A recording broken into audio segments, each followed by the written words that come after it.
To answer these charges, we have first Ethiopia's ambassador to the United Nations, Berhanu Dinka. Mr. Ambassador, how do you respond to the basic charge in that report that your government is deliberately withholding food from most of the famine victims because they live in the two rebel provinces? Well, thank you very much for giving me this opportunity. My reaction to the film that we have just seen is one of indignation, because the whole story is based on hearsay and allegations made by 2 or 3 individuals, namely Dan Connell, Chris Carter, and Mr. Elliott of the British Independent Aid. All representatives of different independent aid organizations. Aid organizations who have no, who are not participating in any manner in the assistance that's being given to Ethiopia. They are not operating in Ethiopia. These people are working some in Britain and in Boston.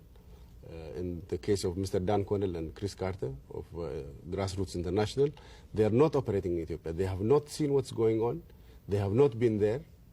And basically, the 3 of them are well known to European audiences, to us, to Ethiopians, and to our neighbors as people who have committed themselves for over a decade now to the cause of the rebellion movement in Ethiopia, in the northern region of Ethiopia. Let me give you an opportunity to answer the very specific charges. Yes, you heard not only from them, but from your countrymen who were among those refugees, who say the government is killing refugees. For example, many of them have been strafed from the air by your Air Force.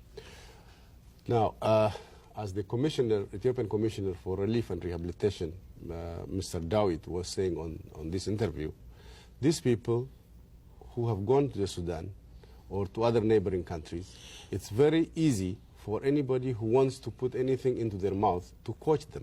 For instance, if you had looked carefully at the film, when these people were asking them who have been bombed among you, or who have been close to Ethiopian shelter but prefer to come over here, without even the thing being interpreted into their language, the people were raising their hands. And in other interviews, it's always interpreted for them.